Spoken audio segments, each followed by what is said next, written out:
Many of you seemed to struggle the other day on the Unit 7 Industrial Revolution exercise. So one thing I thought I might do to make this a little more user-friendly for you is to kind of go through how I would attack these questions.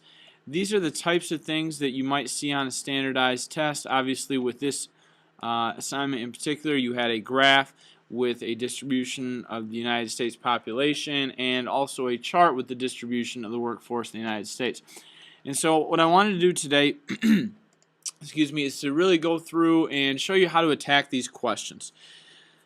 Now, question 1 here, for questions 1 through 3, you need to use the graph to help you. So if I were you, the only thing I would do is I would take a look at the graph and only the graph.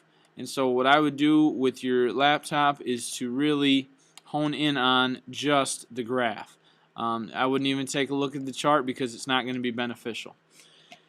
So question number 1, if the trend on the graph continues, then what will happen to the rural population in the year 2050? It will increase, it will decrease, or it will stay the same. So we're looking at just rural population. If I were you, I'd even highlight that there. That way you can kind of see. Now, before we do anything with this graph, we should look at the title, Distribution of the United States Population, Urban and Rural. And you can see we need to look at rural, and so clearly rural is in red. Red is rural. And we can see the population from 1800 to 1850 to 1900, 1950 to the year 2000. It has went down every single 50 years. So we can assume, letter B, that it will decrease over that time period.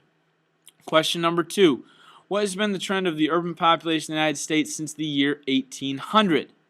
So now we're looking at urban population. Again, if I'm you, I'm highlighting this. That way I'm understanding exactly what I'm looking for. The urban population here is what we're looking at since the year 1800. So now urban is blue, so we're looking at blue. Well, since 1800, it has went up every single year in percentage of people living in urban areas. So has the urban population stayed the same? No. It has not gone up and down. Has it grown and gone up consistently? Absolutely. And it has not gone consistently down. So C should be your answer. Number 3. According to the graph, between what years would the urban and rural population both reach 50%? So as we look at this here, we should look at this 50% and try to kind of figure out where these two might have that happen. So as we look, let's take a peek here at the year 1900. Now back then, your urban population was at about 28% and about 72% here. In the year 1950, we had more of an urban population by about 55 to 45. So we know that it changed between the year 1900 and 1950. Because again, you look here, the red is leading. Now you look here, the blue is leading. So at some point in this 50-year time period, you saw it go to 50% urban and 50% rural. So our answer is letter C. Now for question 4, again, we look at our directions. We're going to use the chart to help us. So now we can go ahead and minimize our graph because we're not currently working with that. Now we are just working with the chart. If the trend on the chart continues, then what will happen to the amount of industrial jobs in the year 2050? So we're looking at the trend. We're looking at just industrial, so I'm going to highlight that. Well, let's see. Again, we want to look at the title, Distribution of the Workforce in the United States. Percentage of jobs worked by category. You can see industrial goes up all the way until the year 1950, and then it drops off a little bit in the year 2000. So as we look at this trend on the graph, what will happen to the amount of industrial jobs in the year 2050? Well, it goes up, it goes up, it goes up, but then we start a downward trend.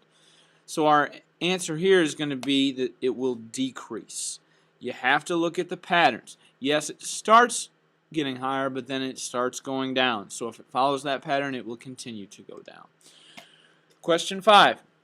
What has been the trend of agricultural jobs in the United States since the year 1850? So now we're looking at the column with just agriculture. And as we look, the percentage has gone consistently down from the year 1800 all the way down to the year 2000. It's gone down every single time. So has it stayed the same? No, it hasn't gone up and down. It hasn't gone consistently up, but instead, letter D is our answer for number 5. It has consistently been going down. Question 6. According to the chart, what is the first year that the combined percentage of industrial and agricultural jobs doesn't equal at least 50%? So now we are adding, we're looking at the year, so now we're adding these two together. And we can't equal 50, so the number has to be below 50%. Well, these two would be 77, these would be 78, 69, right here in the year 1950. That's what we're looking for. Because in the year 1950, agriculture and industry accounted for only 49% of the jobs in the United States. We move on to question 7. Now we're going to use both the chart and the graph. So what we should have on your desktop now is both of these, so we can take a peek, make it even easier for us to see everything. Using both the chart and the graph, in what way are the numbers on the graph and the chart different? Now we're really getting into some more difficult questions here. Are numbers shown in percentages, is that different? Well, it's not different because they both do have numbers shown in percentages. Information is about different topics. Well, this is about distribution in the United States population. So this is talking about where do people live. Do they live in urban areas or rural areas? This is looking at percentage of jobs. So population and jobs are not the same thing, so therefore our answer is letter B. The information is about the United States, and that's true in both of them, and it's for the same years. That's true as well, from 1800 to 2000, 1800 to 2000, so our answer is going to be B.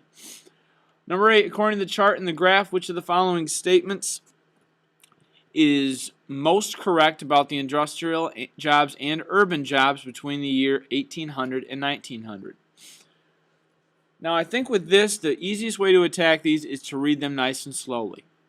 Take your time with these types of questions. You can see that the answers are a little longer, therefore it's important that we slow down, really take a look. Too many of you give up easily on these questions, and you know it's true. You look, you see that there's reading involved, and you quit. Well, if your college entrance in the college you get to go to someday, or the scholarship money you could be earning is attached to this, I hope that you take your time. So according to the chart and graph, which of the following statements is most correct about the industrial jobs and urban population between 1800 and 1900? So we're only looking at 1800 and 1900 on both of these. The percentage of industrial jobs, so now we're looking right here at the chart, decreases a lot more than the percentage of people living in urban areas. Well, this never decreases at all. This is actually increasing. I shouldn't say at all. It increases most of the time. So therefore, it can't be A. The percentage of industrial jobs is nearly the same as the percentage of people living in urban areas. Let's take a look at this. In the year 1800, about 5% of people lived in urban areas, because again, urban's in blue, and about 3%. That's pretty close. In the year 1850, we have about 15%. We have about 18% industrial jobs. That's pretty close. In the year 1900, 28% industrial jobs and about 28%, 29%, somewhere in that range. So definitely B is a possibility. So we'll go ahead and click that one. C, the percentage of industrial jobs increases a lot more than the percentage of people living in urban areas. The percentage of people living in urban areas does consistently go up. The percentage of industrial jobs increases a lot more than the percentage of people living in urban areas. That's not necessarily true because as we just saw with letter B, they're about the same. Now letter B shows that there's a connection, and so letter D must be wrong. Therefore, our answer is B. Number 9. According to the graph and chart, what occurred during the years of 1950 and the year 2000. I'm going to try to restructure this question for next year. I'll tell you that already. So according to the graph and chart, what occurred between the years of 1950 and 2000 that didn't happen any other year? So we're looking at 1950 and 2000. These are the only years that we're looking at, so we might as well try to highlight them here and put them right next to one another. The urban population decreased while industrial jobs went up. Let's see, did the urban population decrease from 1950 to 2000? Urban population, no, it goes up, so A cannot be correct. The urban population increased while industrial jobs went down. Again, we're looking at 1950 to 2000. Did urban population increase? Yes, it did.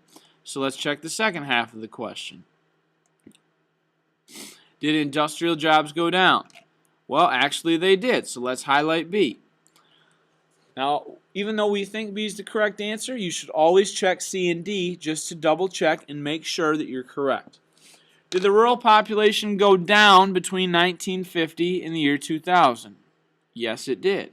Did agricultural jobs go up? No, agricultural jobs went down, so it can't be C.